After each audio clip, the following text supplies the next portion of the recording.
जय हिंद आप सभी को। आज हम संस्कृत व्याकरण में संज्ञा पढ़ने वाले हैं। तो आज की जो कक्षा है वो संस्कृत कक्षा होगी, यानी कि उसमें आज हम संज्ञा पढ़ेंगे। संज्ञा जिसे ये कक्षा लगभग 10 से 15 मिनट में समाप्त हो जाएगी। चलचित्र ये जो 10 से 15 मिनट में समाप्त हो जाएगा, क्योंकि देखिए आपने संज्ञा को पहले भी पढ़ चुके हैं। अब संज्ञा को हिंदी में भी पढ़ चुके हैं, अंग्रेजी में भी पढ़ चुके हैं, लेकिन यहाँ पर हम संज्ञा को संस्कृत में करके बताएंगे। सिर्फ उसका अनुवाद हो जाएगा। बाकी जो आप जैसे हिंदी में तो आप पढ़ ही चुके हैं कि हिंदी व्याकरण अगर है, और मैंने जो कहा था कि वर्ण विचार, शब्द विचार ये सब पढ़ेंगे, तो वो सब हिंदी व्याकरण में पढ़ेंगे। ये संस्कृत व्याकरण है, इसलिए संज्ञा से शुरुआत कर रहे हैं। तो संज्ञा से शुरुआत कर रहे हैं। इसको आपने हिंदी अंग्रेजी में पढ़ रखा है। अंग्रेजी में कहें तो नाउन। अब संज्ञा का वास्तविक अर्थ क्या होता है, संज्ञा का मतलब होता क्या है?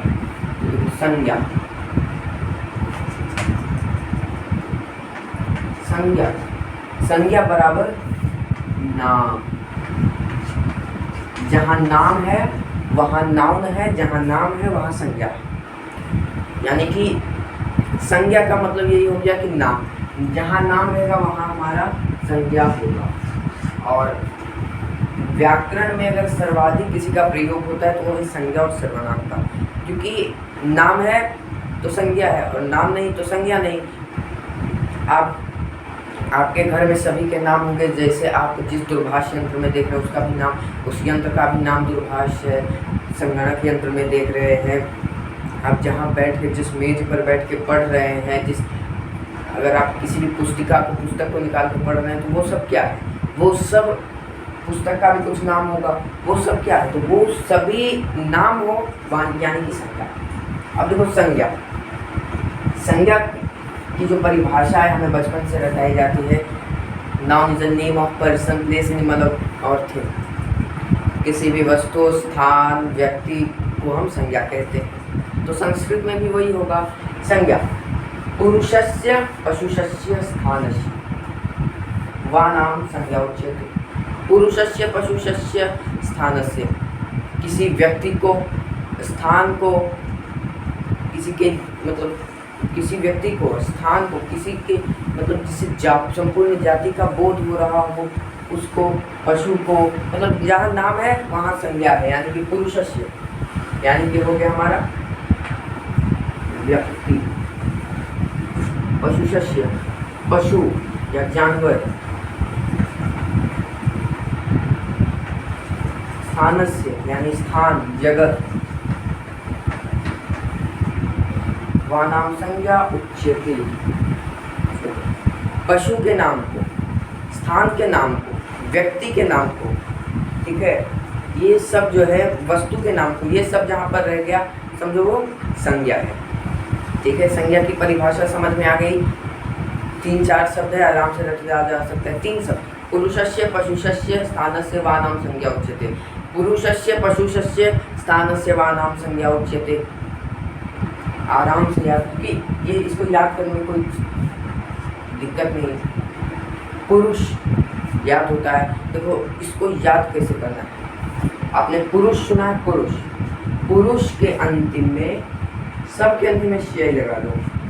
ठीक है, श्यय लगा दो। अब देखो पुरुषस्य पशुषस्य स्थानस्य, है ना, बस आपने पुरुष सुना है, पुरुष में श्यय लगा दो तो संस्कृत का हो जाएगा। स्थान में श्यय लगा दो तो वो संस्कृत का हो जाएगा। पशु में श्यय लगा दो तो वो हो जाएगा।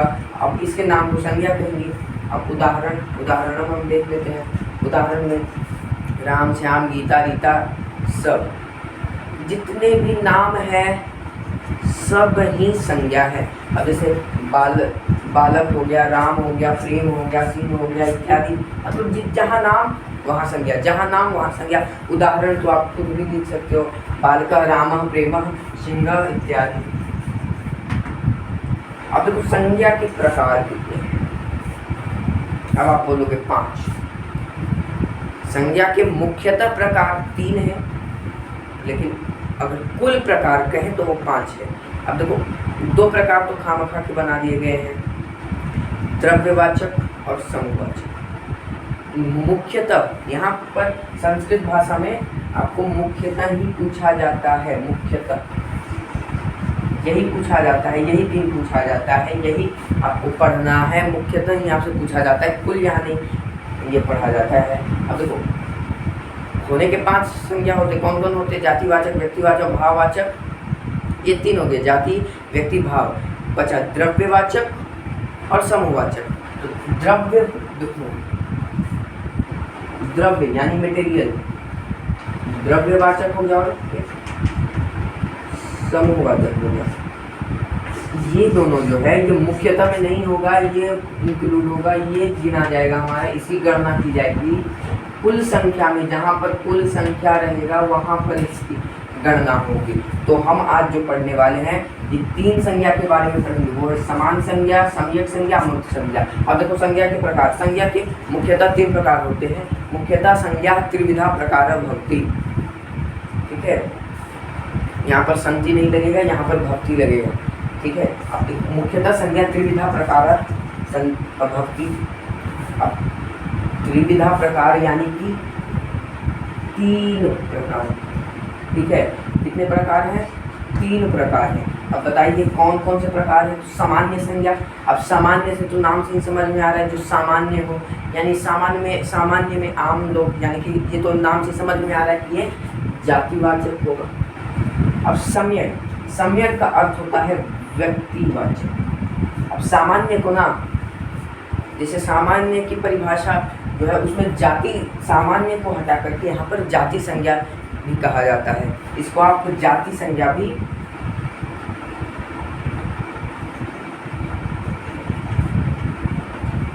जाति संज्ञा, इसको आप जाति संज्ञा भी कह सकते हो। और रहा सम्यक संज्ञा, यानी कि व्यक्तिवाचक, किसी व्यक्ति विशेष के बारे में बात हो रही हो वहाँ व्यक्तिवाचक हो जाएगा। जातिवाचक में संपूर्ण जाति का बोध हो रहा हो, जैसे अब हम बोले सिंह यानी शेर, शेर में तमाम मतलब तमाम प्रजातियाँ आ जाएंगी, हम बोले व्याघ्र यानी बाघ, बाघ में तमाम प्रजातियाँ आ जाएंगी, हम बोले गज, गज यानी हाथी, उसमें भी पूरे हाथी, जितने अभी दुनिया में हाथी हैं सब हो जाएंगे, शेर हैं सब हो जाएंगे। अब मैंने कहा बालक, यानी जितने भी बालक हैं सभी हो जाएंगे बालिका, जितने भी बालिका हैं, जितने भी लड़कियां हैं, जितने भी बालिका हैं वो सब बालिका में आ गए। अब मैंने बोला सीता, सीता ये किसी खास स्त्री का नाम है, किसी खास बालिका का नाम है, तो वो हमारा हो गया सम्यक संज्ञा, क्योंकि ये हो गया हमारा व्यक्तिवाचक। मैंने अगर कहा राम, तो ये राम हो, राम एक व्यक्ति का नाम है, तो वो हो गया हमारे व्यक्तिवाचक में। मैंने कहा अमूर्त संज्ञा। अब अमूर्त संज्ञा क्या है? अमूर्त संज्ञा जो है वो भाववाचक है, यानी कि भावबोधक। यस्य संज्ञा भावबोधक तस्य अमूर्त संज्ञा इति कथ्यते, जिससे भाव का बोध। अमूर्त का मतलब होता है जिससे भाव का।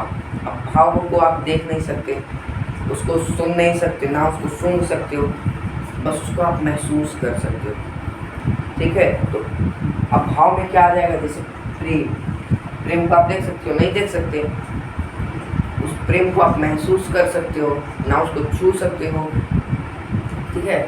बस उसको अपने अंदर सम्मिलित कर सकते हो, उसको समा सकते हो, उसको फील कर सकते हो, उसको उसकी भावना को महसूस कर सकते हो।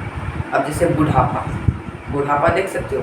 नहीं, वो अब उस अवस्था को आप देख रहे हो, बुढ़ापा को आप नहीं देख रहे। बुढ़ापा एक भाव है। बुढ़ापा जैसे आप किसी बुजुर्ग को देखते हो तो वो एक अवस्था है, बुढ़ापा अवस्था है, बुढ़ापा एक जो आप देखते हो वो अवस्था है, लेकिन बुढ़ापा जो है वो है हमारा भाववाचक। यहाँ तक कोई दिक्कत नहीं होना चाहिए। संज्ञा का परिभाषा बताओ। पुरुषस्य पशुस्य स्थानस्य वा नाम संज्ञा उच्यते, हो गया। उदाहरण बालक, राम, सिंह, प्रेम, बुढ़ापा, तमाम हो जाएंगे इत्यादि। उसके बाद संज्ञा के मुख्यतः संज्ञा के कितने प्रकार के होते हैं? मुख्यतः संज्ञा त्रिविधा प्रकार होते।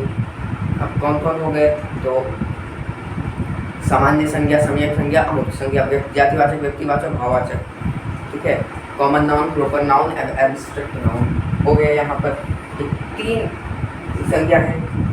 अब अब अगली बार अब हम इन तीनों की परिभाषा को समझ लेंगे, बस ये हमारा समाप्त हो जाएगा। तो अब हम देखेंगे संज्ञा के जो प्रकार है उसकी जो है परिभाषा। अब देखो सबसे पहले है हमारा सामान्य संज्ञा। इसको अब छोड़ो,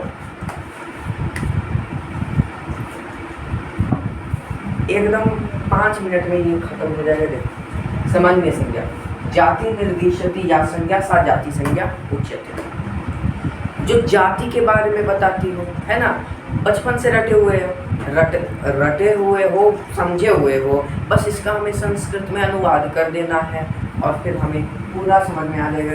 बस जाति निर्दिशति केवल दो शब्द है, जाति और निर्दिशति। देखो संज्ञा, जाति निर्दिशति या संज्ञा सा जाति संज्ञा उच्यते। जाति निर्दिशति यही दो शब्द है ना, यही दो शब्द है, बाकी तो या संज्ञा सा जाति संज्ञा उच्यते। संज्ञा की परिभाषा में क्या रखते थे? पुरुषस्य पशुस्य स्थानस्य वा नाम संज्ञा उच्यते। तो या संज्ञा सा जाति संज्ञा उच्यते, ये तो मतलब किसी भी चीज़ की अगर परिभाषा संस्कृत में रखो तो ये तो लगभग में आता है भैया, तो इसका तो कोई टेंशन है नहीं। मुख्य जो शब्द है वो है हमारा जाति और निर्दिशति। जाति निर्दिशति यही है, जाति निर्दिशति, जाति निर्दिशति, जाति निर्दिशति या संज्ञा सा जाति संज्ञा इति उच्यते। अर्थ, जो जिस संज्ञा से उस वस्तु की या किसी मतलब जिस संज्ञा से कि उस वस्तु की संपूर्ण जाति का बोध हो रहा, उसे जाति संज्ञा कहेंगे। उदाहरण में वैद्य का नाम सुनते सबसे पहले किसका स्मरण हो आता है हमको बताओ? सबसे पहला हम बताएं, तमाम बच्चे ऐसे होंगे जो रामायण देखेंगे, और रामायण में लक्ष्मण भगवान श्री राम के भाई लक्ष्मण जी को शक्तिमान लगता है, तो आपने लोकगीत भी सुना होगा गांव देहात में, लक्ष्मण जी के लगले शक्ति बनमा हो नयनमा धारे लोगवा, ये सुना होगा। दूसरा मतलब मेरे लखन दुलारे बोल कछु बोल, मतलब भैया को दुलारे बोल कछु बोल। उसी में आते हैं हमारे सुशैन वैद्य, यानी कि डॉक्टर, यानी कि चिकित्सक से आप नहीं परिचित हो लेकिन वैद्य से परिचित हो, इसीलिए हमने वैद्य लिखा। और वैद्य सूट भी करता है क्योंकि हम संस्कृत पढ़ रहे हैं। दूसरा उदाहरण देख लो भैया, सिंह, व्याघ्र एकदम गजह, हिरणा मृगः, हिरणा शायद मृग होगा, मुनि यानी आपने मुनि शब्द सुना होगा ऋषि मुनियों के बारे में। अब मुनि आगे ह लग जाता है तो अनुस्वार लग जाता है तो मुनि। अब देखो मुनि जो है उसमें संपूर्ण ऋषि मुनियों का बोध हो रहा है, चाहे वो ऋषि संदीपनी हो, चाणक्य हो, मतलब जितने भी हो, विश्वामित्र हो, गुरु वशिष्ठ हो, परशुराम हो, द्रोण हो, कृपाचार्य हो, मतलब जितने भी ऋषि मुनि हैं, महर्षि अगस्त वगैरह, सब कोई, ठीक है। रामायण में देखो सब याद आ जाएगा एक बार वनवास वाले सीन में। अब देखो ये तो समझ में आ गया। सम्यक संज्ञा किसे कहते हैं? सम्यक संज्ञा यानी कि जल्दी बताओ, सम्यक संज्ञा मतलब होता है हमारा किसी व्यक्ति विशेष, यानी व्यक्ति के बारे में, किसी व्यक्ति विशेष के बारे में। तो परिभाषा में देख लो, व्यक्ति विशेषम निर्दिश्यमानस्य, या ये शब्द थोड़ा कठिन होगा लेकिन निर्दिश्यमानस्य,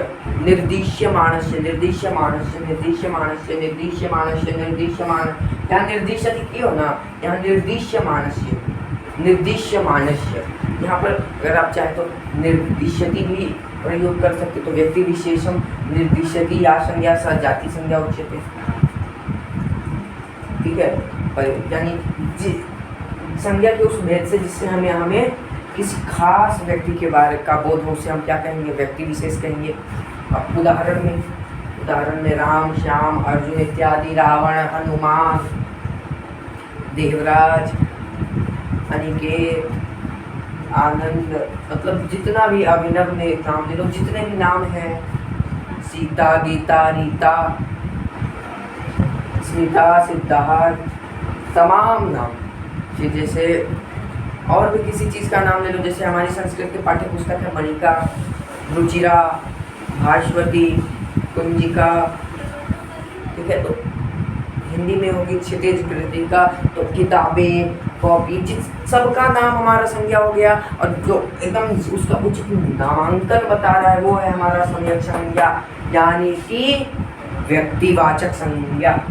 अमूर्त संज्ञा, यस्या संज्ञा भाव बोधा भवति तस्या अमूर्त संज्ञा इति उच्यते। संज्ञा के जिस रूप से भाव का वर्णन हो, भाव का बोध हो, उसे हम भाववाचक संज्ञा कहेंगे।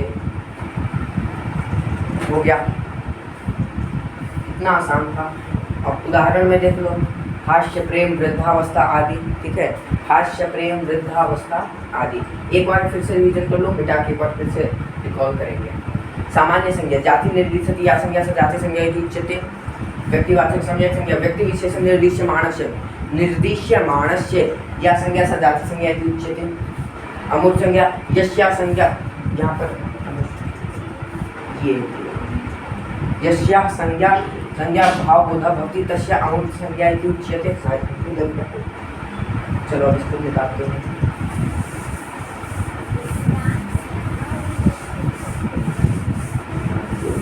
अब बोलो, अब एक बार रिकॉल कर लो, तो पुनः उसका पुनरावृत्ति कर लो, पुनरावृत्ति। उसके बाद 10 सेकंड 5 सेकंड लगेगा एक परिभाषा को लगभग बोलने में, शुरुआत में। उसके बाद 15 सेकंड में आपको बोल देना है तीनों परिभाषा। चलो, सामान्य संज्ञा,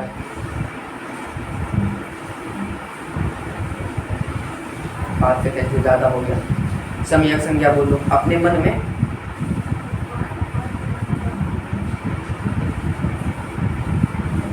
अमूर्त संज्ञा बोलो, अब मैं बोलता हूँ।